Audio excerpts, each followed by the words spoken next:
Bonjour à tous et bienvenue pour cette première de Voix du Ciné. Et pour cette première, j'ai l'immense plaisir d'être reçu par cette dame qui a travaillé sur les plus grands succès du cinéma et des plus grands metteurs en scène. Elle est directrice de casting au plus profond du cinéma. C'est maintenant avec Fabienne. Bonjour Fabienne. Je m'appelle Fabienne Bichet, je suis directrice de casting et je fais ce métier depuis déjà une trentaine d'années. 30 ans. Et comment vous avez commencé dans ce métier?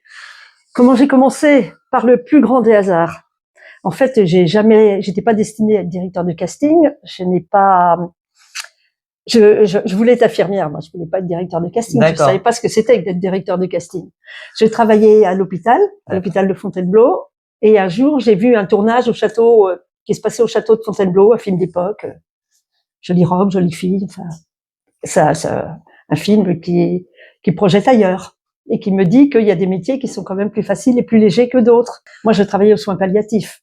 Ah oui, donc oui, rien à voir. Et donc moi, j'accompagnais les gens dans les moments difficiles et jusqu'à la fin de la vie. Donc, vraiment, c'était un contraste fort. Mais ma vie, moi, je pensais que ma vie était destinée à m'occuper des autres, à prendre soin des autres. Je pensais que ça serait pour des malades, puis finalement, ça a été pour des acteurs. Ce que j'allais dire, il y a quand même une continuité. Il y a une directeur de continuité. casting, c'est prendre soin aussi des acteurs. Ouais. J'étais renvoyée de l'hôpital. J'étais jeune, j'étais rebelle, j'avais des valeurs qui étaient les miennes, pas celles de l'hôpital. J'ai été renvoyée. D'accord. Et là, je me suis souvenu que j'avais vu ce tournage. Et puis, j'ai une amie qui m'a dit de venir faire l'hôtesse à Paris. Donc, j'ai eu une étape entre les deux. J'ai fait un petit peu l'hôtesse. Et puis, Michel Beltoise, qui est le frère de Jean-Pierre Beltoise, et qui s'occupait et qui était traiteur et qui faisait de l'organisation d'événements, m'a proposé très rapidement de m'occuper de trouver les hôtesses et d'encadrer les hôtesses. Donc, j'ai commencé par faire en fait du casting d'hôtesses. Et puis, à un moment donné, évidemment, ça suffisait pas pour faire vivre toutes ces jeunes filles, et moi non plus. Donc, je me suis rappelée de ces tournages. Je suis allée dans un kiosque à journaux pour savoir si on informait des films qui se préparent. Il y avait un journal pour ça. J'ai eu le film français. J'ai fait le porte-à-porte des productions et j'ai commencé non pas par faire du casting d'acteurs. D'abord, je n'avais qu'un fichier d'hôtesse et même mon fichier d'hôtesse, il n'intéressait personne.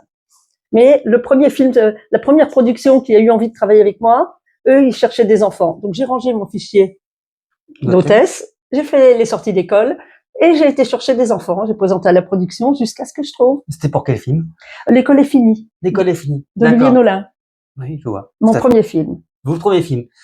Directement comme directrice ou comme assistante? Ah non, même assistante, ça n'existait pas à l'époque. Il n'y avait pas d'assistant en casting. Ça existait un peu, directrice de casting? Ah oui, directeur de casting, oui. Il y a eu Margot Capelier. Bien sûr, Margot Capelier. Qui a initié. Puis après, quand moi je suis arrivée, il y en avait déjà d'autres. Et ce qui fut ma chance. Ce qui fut ma chance, parce que j'ai démarré petit, j'ai démarré avec des opérations ponctuelles sur des tournages. Puis après, j'ai commencé d'abord par le casting enfant, ensuite j'ai fait du casting de figuration. J'ai commencé les premiers castings figuration où j'intervenais sur des décors ponctuels, jusqu'à ce qu'on me propose de faire Le Dernier Métro. Ouais. Film de François Truffaut. Ah, bien sûr. Donc je suis rentrée par la grande porte à ce moment-là. Ah bah oui, quand même. Après j'ai enchaîné avec La Patiente du Sans Souci, de Jacques Ruffio. Et quand je vous dis que c'était ma chance qu'il y ait eu des directeurs de casting à ce moment-là qui avaient une longueur d'avance sur moi, c'est que très rapidement j'ai rencontré Dominique Besnard. Il a cru en moi, comme il a cru en plein d'acteurs. Qui était quoi à cette époque-là, Dominique Il était directeur de casting. D'accord, parce qu'il avait fait tellement de choses. Oui, mais il était directeur de casting, mais lui aussi, il avait commencé avec les enfants, mais il avait une longueur d'avance sur moi. Et donc, sur tous les castings qu'il faisait, il disait, il y a une petite jeune qui démarre, elle est formidable, et il me donnait la continuité de ses castings. Si bien que j'ai eu une voie royale et que j'ai avancé beaucoup plus vite que ça n'aurait été si...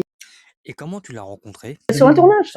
Sur un tournage, il m'a regardé travailler et il a sympathisé avec moi et il m'a trouvé un certain talent. C'est quoi d'ailleurs le talent d'un directeur de casting? Le talent d'un directeur de casting, c'est une excellente intuition, un sens de la psychologie, une bonne écoute, une capacité de convaincre, une ténacité, parce que aujourd'hui je fais aussi beaucoup de casting, de consultation de casting. Ce qu'on appelle la consultation de casting, c'est de trouver les acteurs principaux pour que le producteur puisse monter financièrement le film. Or, les acteurs qui font le marché, ils sont pas si nombreux que ça. Les acteurs qui font le marché et qui font des films à succès, ils sont pas si nombreux que ça. Donc, en fonction de l'économie du film, le marché est plus ou moins restant et le nombre d'acteurs qui sont susceptibles d'être acceptés sur le marché financier pour monter le film est plus ou moins restreint aussi. C'est-à-dire, si je fais un film à 10 millions, je peux demander Jean Dujardin. Si je fais un film à 800 000 euros, c'est même pas la peine. Mais par contre, j'ai un choix d'acteurs beaucoup plus large. Ça n'arrive plus qu'un acteur comme Jean Dujardin accepte un petit film qui lui plaît? Jean Dujardin, il a un agent, il a un avocat, il a des gens autour de lui qui vont lui dire que c'est peut-être plus intéressant pour lui d'attendre un film qui aura une plus grande visibilité, parce que c'est une chaîne continue. Oui, un bien film sûr, fait avec peu de moyens sera distribué avec peu de moyens, donc avec une visibilité moyenne. Alors, bien sûr qu'il peut le faire, mais à condition que le réalisateur soit un ami et qu'il ait envie par amitié. Parce que l'amitié dans ce métier, ça compte aussi. Donc, il y a toujours des cas d'école. De la même façon qu'il y a toujours des cas d'école d'un petit film fait avec peu de moyens, avec peu de visibilité. Et la magie, comme La Cage Dorée, par exemple. Et la magie fait que, le film part. Le film cartonne, ouais, bien sûr. Mais c'est un sur combien? C'est vrai, c'est pas beaucoup. Donc après, vous avez continué, vous avez quand même bossé sur des films de Bertrand Blier. Oui, Notre Histoire. Notre Histoire, des films de Gérard Rouet, quand même. Lévi et Goliath. Ouais, puis j'ai vu qu'il y avait aussi L'As des As. Oui, j'ai fait 3 films avec Jean-Paul Belmondo. Incroyable. L'As des As, Le Marginal, Le Professionnel. À ce moment-là, j'ai fait des castings compliqués. Pour Le Marginal, je me suis occupée de toute la figuration et c'était des boîtes homosexuelles cuir. Tout à fait, ouais. C'était des boîtes homosexuelles cuir. Il fallait constituer le décor, il fallait les chercher, surtout en étant une fille. Ça, puis à l'époque aussi. Mais je me suis déguisée en garçon, je suis allée dans les boîtes homosexuelles, j'ai mis un bonnet, caché les seins et j'ai réussi à attraper quelques numéros de téléphone avant de me faire virer par les vigiles. Mais c'est énorme. Mais j'ai commencé. J'ai travesti en un garçon pour aller chercher. Oui, pour aller. Oui. Avec deux copains homosexuels qui parlaient à ma place à l'entrée de la boîte pour qu'on puisse rentrer. C'est drôle. C'est drôle. Et vous avez eu du mal à convaincre les... Pas du tout. Quand les gens ils connaissent pas le cinéma, ils ont quand même toujours une curiosité. Souvent une curiosité. C'est vrai. Donc non, pas du tout. C'est vrai, c'est vrai. Mais la difficulté, c'est de savoir où ils sont et de les trouver. Et de pouvoir rentrer en contact. La difficulté, elle est là. Qu'est-ce qui a changé dans votre métier, enfin, dans votre façon d'aborder le métier avec, je dirais, le développement technologique? L'évolution technologique, c'est absolument magnifique, c'est formidable pour l'organisation, pour l'organisation logistique. Ça, c'est une avancée où on gagne un temps, ça, c'est très très bien. Ça, je suis d'accord. Mais qu'est-ce qui a changé? Sinon, rien. Rien, parce que le réalisateur, il a toujours besoin de quelqu'un qui le conseille. Choisir un acteur, c'est pas juste regarder une bande démo sur Internet, c'est pas ça. Choisir un acteur, c'est choisir un acteur qui, associé à un autre acteur, vont rendre la scène plus riche. Et aussi, on choisit un acteur par rapport à un réalisateur. Je fais pas le même casting, je choisis pas les mêmes acteurs en fonction de la personnalité du réalisateur. Et ça, c'est pas une bande démo qui le dit. Donc, on fait des essais aussi, on organise des essais. La bande démo, ça dit qu'un acteur, il est bien en soi, mais est-ce qu'il sera bien avec l'autre acteur avec lequel il doit jouer? Et avec ce réalisateur-là, rien n'est moins sûr. Et organiser la cohérence de la distribution, ça sera toujours guidé par une sensibilité humaine. La technologie ne peut pas nous remplacer, les directeurs de casting. Vous discutez beaucoup avec la personne qui réalise, j'imagine. C'est une véritable complicité, un rapport de confiance, un rapport d'influence. Mais à l'arrivée, c'est le réalisateur qui va passer 2 mois avec le comédien. C'est le réalisateur qui va. C'est pour ça d'ailleurs que souvent le directeur de casting reste à l'ombre, parce que une fois que le réalisateur a validé vos propositions, donc à partir du moment où votre choix devient son choix, c'est son choix. Et c'est normal aussi parce que c'est lui qui va passer 2 mois sur le tournage avec le comédien, qui va le diriger. Et c'est important que ça soit son choix qui prime sur le mien. C'est une question d'argumentation.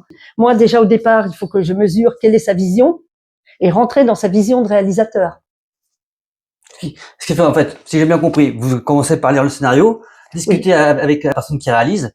Et le producteur. Vous avez posé la question. Et le producteur. Le producteur a autant d'importance que à ce niveau-là, le producteur a autant d'importance que le réalisateur. Pour des rôles secondaires, je peux travailler toute seule avec le réalisateur, mais au départ, c'est quand même le producteur qui va aller chercher le financement. Donc, il a besoin qu'il y ait une cohérence de casting par rapport à cette histoire pour porter le film, pour aller chercher son financement. Donc, le producteur est très important. Un réalisateur peut vouloir mettre sur le rôle principal une actrice absolument merveilleuse qu'il a rencontrée, qu'il a vue au théâtre, etc. Mais si elle n'est pas porteuse financièrement, Et si on est sur un petit film, oui. Si on est sur un film qui a besoin de soutien financier, de distributeurs, de chaînes de télé, etc., non. Ah, c'est la dure loi du milieu. C'est du business, c'est aussi du business. Bien sûr. C'est pas que de l'art. Nous, on appelle ça de l'art, mais c'est d'abord un business. Et comment vous trouvez les jeunes acteurs qui commencent, qui n'ont pas encore d'argent Le Festival d'Avignon. Ah bah oui. Le Festival d'Avignon, c'est le plus grand marché du monde du théâtre et des comédiens. Et donc, je vois 5 spectacles par jour. J'ai vu une centaine de spectacles à la fin du Festival d'Avignon.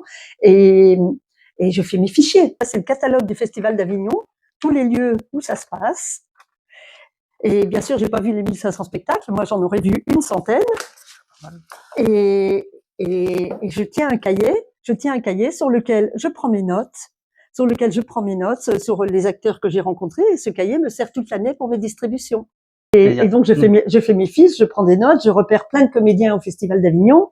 Il y a à Paris aussi, il y a le théâtre c'est par le théâtre que je rencontre la nouvelle génération de comédiens et les écoles. Parce que toutes les écoles qui forment des comédiens donnent des spectacles de fin d'année, donnent des présentations. D'ailleurs, ça sera le cas vendredi si vous voulez m'accompagner. Avec grand plaisir. Les écoles présentent leurs élèves, présentent un film avec leurs comédiens, et les agents sont là aussi pour repérer des comédiens, et nous, les castings, évidemment. Et quand je choisis des acteurs, il y a les réseaux sociaux, il y a il y a plein d'autres sources. Il y a tout, sur tout le digital. Ce qui est nouveau, on va chercher des acteurs en dehors des circuits traditionnels. Est-ce que un acteur qui a beaucoup de followers, ça peut avoir une influence sur le choix? Oui, c'est même demandé. Là, le prochain film sur lequel je travaille, la réalisatrice, c'est même sa demande. C'est un film avec que des jeunes acteurs. Elle est chinoise. Elle est chinoise. Elle habite à Los Angeles. Elle va venir tourner en France. Et sa demande, c'est ça. Mais moi, je suis pas pour. Et j'essaye de l'orienter autrement parce que c'est un premier film pour elle. Elle va perdre beaucoup de temps à apprendre à jouer à des comédiens qui n'en sont pas. Et elle va avoir tous les techniciens en heures supplémentaires. Elle va être dans une économie index 3. Je suis pas sûre que ce soit une bonne idée. Que tu en prennes un parce que dans sa nature, il est exactement la personnalité qui colle avec le personnage. Je veux bien. Mais de penser et de raisonner de cette manière-là, je n'encourage pas. Je vais développer. Tout à l'heure, je vous disais que on peut pas mettre n'importe quel comédien, aussi formidable soit-il, qu'il suffit pas de voir sa bande démo. Sa bande démo, ça donne son énergie, son timbre de voix, ça dit qu'il sait jouer, ok. Mais par exemple, si je travaille avec un réalisateur qui est très directif, très précis dans sa direction d'acteur. Genre Bertrand Blier, par exemple. Oui, Blier ou Bertrand Blier, mais aussi dans des réalisateurs qui travaillent aujourd'hui comme Denis Malval, comme Thierry Binisti, qui sont extrêmement précis, qui savent exactement ce qu'ils veulent des comédiens, ou alors les réalisateurs-acteurs. Dans ce cas-là, j'ai une possibilité de choix assez grande, mais il faut que je mette des acteurs quand même qui sont très à l'écoute. Parce que le réalisateur, c'est exactement ce qu'il veut. Maintenant, il y a des réalisateurs qui sont plus focalisés sur l'image ou qui ont moins cette capacité à exprimer avec précision ce qu'ils attendent. Donc là, je vais chercher des acteurs où la dominante, ils ont fait du théâtre d'improvisation.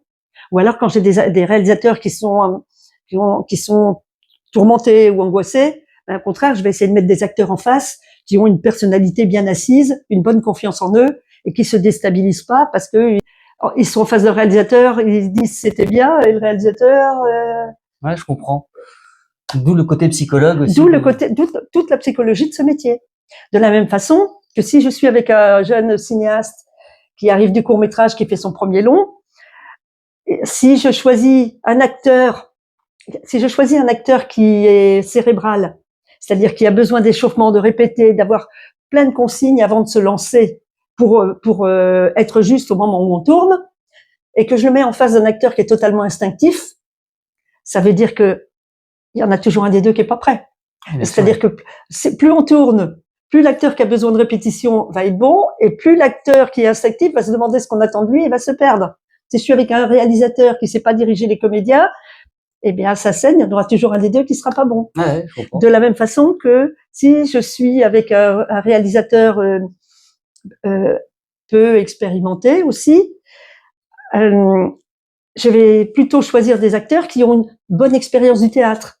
Parce que les acteurs qui viennent du théâtre ont une précision dans le geste qui est importante. C'est-à-dire que si, au moment où on tourne la scène, à la première prise, le téléphone, il est posé là, puis à la deuxième prise, il est posé comme ça, puis à la troisième prise, il est posé comme ça. Le monteur, c'est sur du détail quelquefois. Le monteur va pas prendre la meilleure prise qu'a joué le comédien, il va prendre la prise qui est raccord. Oui, bien sûr. Et à l'arrivée, quand on verra le film, on se dira, tiens, il est un peu faible l'acteur. Pas qu'il est un peu faible, c'est que la prise qu'on a prise, c'est celle qui est raccord. Il y a une script, mais la script, quelquefois, il y a des choses qui lui échappent aussi. Bah, bien sûr, quand il y a 250 trucs à regarder, c'est normal. Et puis après, ça dépend de quelle économie de film on est, et ça dépend aussi du niveau de compétence de la script. Un film, c'est pas un film d'un réalisateur, c'est un film d'une équipe et d'une cohésion d'équipe. Et c'est l'équipe qui fait le film aussi. C'est pas seulement le réalisateur. C'est vrai. C'est totalement vrai. Il y a tellement de choses qu'on peut pas être bon partout, hein. Dans les décors, les costumes, le maquillage. Enfin, c'est forcément une équipe qui ramène tout, et le montage aussi. Le montage. La fonction du réalisateur, c'est de savoir transmettre sa vision. Mais c'est nous qui faisons le film en adhérant à la vision du réalisateur. Alors vous, Fabienne, ce qui est intéressant, c'est que vous faites des formations aussi pour des comédiens. Est-ce que vous pouvez nous en parler? Tout à fait, tout à fait. Depuis quelques années, je consacre du temps pour la formation des acteurs, parce que les acteurs savent jouer, ils savent très bien faire leur métier, mais ils savent pas se vendre, ils savent pas parler d'eux. Et je travaille avec eux sur leur communication. D'accord. Et comment on fait pour vous contacter alors? Aujourd'hui, moi j'encourage les acteurs à se mettre dans des collectifs, à créer des collectifs. Il n'y a pas besoin de passer par des choses administratives. Les collectifs, c'est un groupe de 20 acteurs en WhatsApp, qui ont un groupe WhatsApp et qui se donnent rendez-vous une fois par mois pour rester en dynamique de travail, pour faire circuler les informations. Et quand ils sont en collectif, les acteurs m'appellent et me demandent de leur consacrer une demi-journée de formation. D'accord. Et ça fonctionne comme ça. D'accord. Vous avez un site internet? J'ai mon adresse mail qui est très visible. J'ai mon adresse mail qui est très visible sur Internet et que je mettrai en description. Si tu veux. Voilà, comme ça. Si vous êtes collectif d'acteurs, d'un collectif de combien? Non, j'ai dit qu'il faut qu'ils se mettent des collectifs à 20 pour toujours être libre à une dizaine. D'accord. Et moi, je limite à 10 comédiens. À 10 comédiens, c'est ça la question. Donc, voilà. De temps en temps, 10 comédiens de temps en temps pour avoir une formation de Fabienne. Vous avez le lien en description et vous pourrez la contacter pour avoir ses conseils avisés. Mais seulement pour ça, hein, pas juste m'écrire pour me dire qu'on veut travailler, parce que ça, j'en ai déjà 200 par jour qui me le demandent. J'ai une question. Est-ce que ça marche encore? On me disait d'envoyer sa bande démo au directeur de casting pour montrer qu'on existe. Et est-ce que ça sert à quelque chose? Vous savez, on est 150 directeurs de casting et il y a 20 000 acteurs. Donc tous les jours, il y a au moins 200 acteurs qui se lèvent en se disant qu'est-ce que je pourrais faire pour avancer, ce qui est tout à fait normal. Bien sûr. Mais tous les jours, samedi, dimanche compris, on reçoit au moins 200 mails d'acteurs avec photos, lettres de motivation et bande démo. Et quand on est en casting, déjà la journée on fait des castings, le reste du temps on prépare les castings, donc on n'a pas forcément le temps de regarder. Enfin, on est dépassé par le secrétariat. D'accord. Donc on regarde on regarde tout ça, mais de façon très occasionnelle. Puis des fois, on se retrouve avec une semaine de retard, 15 jours de retard sur les mails. Donc oui, il y en a plein qui ne seront pas vus. Aujourd'hui, il y a une telle quantité d'acteurs et une telle diversité de possibles et de supports pour choisir des acteurs que il faut rester curieux, ouvert et connecté. Et puis c'est un métier qui a une fonction politique aussi. C'est-à-dire que il faut prendre en compte la diversité, les personnages atypiques, la représentation, ce qui est la représentation de la société aujourd'hui. On peut pas faire un casting tout blanc sur tous si ça ne se justifie pas. C'est la société, c'est pas ça. J'ai pas d'inquiétude avec l'intelligence artificielle. Toujours pareil, parce que même si on remplace des acteurs par des acteurs, comment dire, numériques, parce que j'ai déjà vu des tournages avec des acteurs qui ne sont pas des acteurs et on a l'impression que c'est des acteurs. Avec l'intelligence artificielle, c'est vrai qu'on arrive aujourd'hui à remplacer un acteur par une image artificielle. D'accord. Et a priori, ça marche. J'ai vu un film, un court-métrage avec des enfants. Je vous assure qu'on croyait que c'était des vrais enfants. Il n'y avait pas d'enfants dans le film. C'est fou ça. Et donc ça pourrait inquiéter sur le métier d'acteur. Mais en fait, je ne crois pas ça. Parce que le spectateur, il a besoin aussi de rencontrer les acteurs. Il a besoin c'est pour ça que le théâtre, les acteurs identifiés qui sont au théâtre, les théâtres se remplissent parce que les gens auront toujours besoin d'une réalité. Et de plus en plus même d'une réalité. Donc, désincarner les acteurs par l'image artificielle, je pense que ça va facilement trouver ses limites. J'espère. Pour terminer, Fabienne, est-ce que tu as quelque chose à dire pour conclure? Que la magie de ce métier, ce qui reste tout le temps magique, c'est quand un personnage rencontre un acteur. Ben merci beaucoup Fabienne, j'espère que ça vous a passionné autant que moi. En tout cas, nous, la semaine prochaine, on se voit dans un autre Voix du cinéma, cette fois-ci avec un S, et ça sera sur un film, le plus beau film que j'ai vu, en tout cas de ces dernières années, ça arrive, sur un sujet difficile, le viol. Sabrina Nucci, la réalisatrice, va nous parler de son film, et elle est aussi directrice d'acteur, elle nous parlera de son travail. Abonnez-vous et suivez-nous pour Voix du ciné. À bientôt, au revoir. Allez viens, viens m'aimer. Viens profiter de la vie, viens. Je vais t'aimer, ouais. Viens, on va faire des folies, viens.